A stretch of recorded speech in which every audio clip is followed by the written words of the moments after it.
শোনো মানুষ, আল্লাহকে ভয় করো। কিয়ামত দিবসে সব চাইতে কম আযাব যাকে দেওয়া হবে, তার পায়ের নিচে একটা কয়লা রাখা হবে জাহান্নামের, তার মস্তিষ্ক টকবক টকবক করে জ্বলবে, তার মস্তিষ্ক টকবক টকবক করে জ্বলবে। এই ব্যক্তি মনে করবে আমার চাইতে বেশি শাস্তি মনে হয় আল্লাহ তাআলা যত মানুষ সৃষ্টি করেছে আর কাউকে দেয়নি। অথচ আল্লাহ সুবহানাহু ওয়া তাআলা, রাসূল সাল্লাল্লাহু আলাইহি সাল্লাম বলেছেন এর চাইতে নিম্নমানের শাস্তি আর কাউকে দেওয়া হবে না, যার পায়ের নিচে শুধু একটা কয়লা রাখা হবে, তার মস্তিষ্ক টকবক টকবক করে জ্বলবে। আল্লাহ সুবহানাহু ওয়া তাআলা বলেন ইউবাসসিরুনহুম, ও মুহাম্মদ সাল্লাল্লাহু আলাইহি সাল্লাম আপনি দেখবেন অপরাধীরা যারা ঘুষ নিয়ে ব্যস্ত, সুদ নিয়ে ব্যস্ত, জিনা নিয়ে ব্যস্ত, মদ নিয়ে ব্যস্ত, জুয়া নিয়ে ব্যস্ত, মিথ্যা নিয়ে ব্যস্ত, আযানকে পরোয়া করে না, সালাতকে পরোয়া করে না, বেনামাজি হওয়াকে কুফরি মনে করে না। ইউবাসসিরুনহুম, আপনি দেখবেন ইয়াওয়াদুল মুজরিম, এই অপরাধীগুলো লাউ ইফতাদি মিন আযাবি ইয়াউমিযিন বিবানি, তারা আল্লাহকে বলবে ইয়া আল্লাহ, ইয়া আল্লাহ এই ছেলেকে নিয়ে নেন, ইয়া আল্লাহ এই ছেলেকে জাহান্নামে দিয়ে দেন, আমার মুক্তিপণ হিসেবে আমি ছেলেকে দিয়ে দিলাম, আমাকে আজকে আপনি জাহান্নামের আগুন থেকে বাঁচিয়ে দেন। ওয়া সাহিবাতিহি ওয়া আখি, অপরাধী অপরাধ করে মৃত্যুবরণ করিও না মুসলিম। এজন্য আমি বক্তব্যের শুরুতে বলেছিলাম ওয়ালা তামুতুন্না ইল্লা ওয়া আনতুম মুসলিমুন, মুসলমান হওয়া ছাড়া মরিও না, খবরদার মুসলমান হওয়া ছাড়া মরিও না। মুসলমান হওয়া ছাড়া মরলে বড় বিপদ আছে, মুসলমান হওয়া ছাড়া মরলে বড় বিপদ আছে।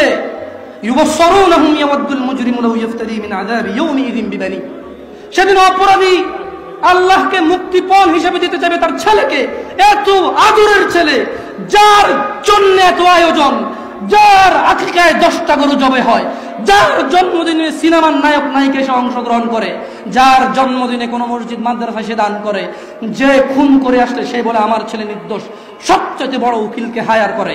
এত আদরের ছেলে, যেই ছেলে 7 খুন করলে মাপ, যেই ছেলের জরিমানা দিতে দিতে বাপ কখনো অসন্তুষ্ট হয় না, এই এত আদরের সন্তানকে পরিস্থিতি কি হতে পারে একটু ভাবো মুসলিম। মা নিজের মেয়েকে ভাবে ব্যাপার ছেড়ে দেবেন না।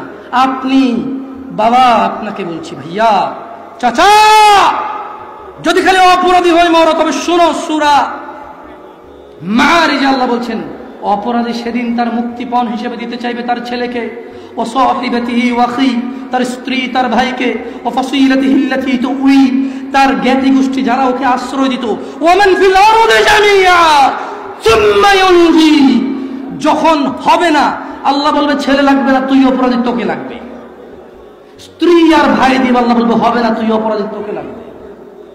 জ্ঞাতি গোষ্ঠী যারা অন্যায় করলে আশ্রয় দিত, আরে যা বেটা কইরাল আমি আছে, ওই বেটা আমি আছি না তুই যা, এই লোকগুলা এগুলাকে দিয়ে দিবে আল্লাহদেরকে নিয়ে যাও, এরা আমাকে আশ্রয় দিত অন্যায় করলে, আল্লাহ বলবে যে না তোকে লাগবে।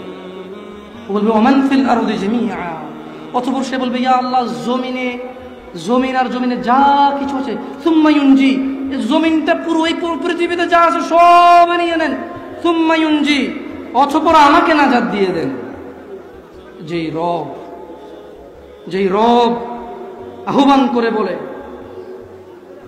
রাতের 1/3 যখন থাকে, যে দয়ালু রব আহ্বান করে বলে এই দিনের অপরাধীরা আসো রবের কাছে ক্ষমা চাও, ক্ষমা করে দেব, সুস্থ হতে চাও চাও সুস্থ করে দেব, জান্নাত চাও চাও দিয়ে দেব।